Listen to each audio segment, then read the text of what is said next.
On April the 11th, 1970, in an open space by the government of Guzhen County, Anhui Province, people crowded in from all directions, standing on tiptoe to look at a temporary platform. Kneeling on top of the platform was a woman in her 40s with short hair, nice looking but tied up. On her chest hung a sign, "Current counter-revolutionary criminal Fang Zhongmou," with a big red fork on her name. In the corner of the noisy crowd, a 16-year-old boy looked nervously at the kneeling woman. This boy was Zhang Hongbing, the son of the woman about to be sentenced. When Fang Zhongmou was announced sentenced to death with immediate execution, the boy could no longer raise his head because it was he who had sent his own mother to her death. Fang Zhongmou was a doctor at the Guzhen County Hospital, and her son, Zhang Hongbing, was one of the most active Red Guards in the area. During the Cultural Revolution, China was gripped by extreme leftist ideology, and the personal worship of Mao Zedong reached its peak. Against this backdrop,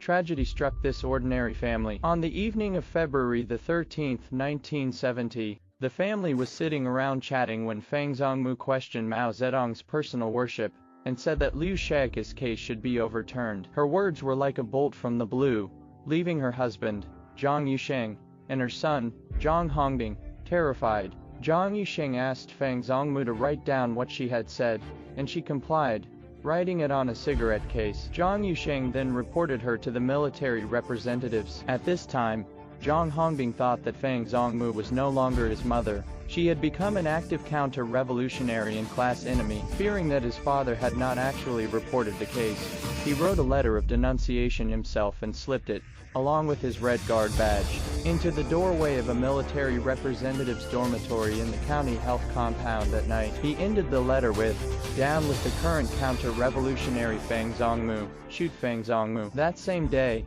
Zhang Yusheng wrote an application for divorce, and on behalf of her son, he wrote an application for separation from his mother, which Fang Zhongmou signed without hesitation. Fang Zhongmou was arrested the next day, and on April the 11th, after a 10,000-person sentencing ceremony, she was executed by firing squad. Despite their act of placing righteousness before family, the Zhang family did not receive favor from the CCP. The political label of a counter-revolutionary family member followed them. After graduating from junior high school, Zhang Hongbing and his brother were not given opportunities for labor recruitment, higher education, or military service. Zhang Yusheng was twice summarily dismissed and removed from his post in subsequent campaigns. When Zhang Hongbing was interviewed in 201-3 and asked if he intended to spare himself, he said that he should carry this heavy cross until the day he walks into the grave. Zhang Hongbing seemed to have failed to realize that under the authoritarian rule of the CCP, traditional Chinese ethics and morality had been lost. His personal tragedy is a microcosm of the tragedy of the entire Chinese nation.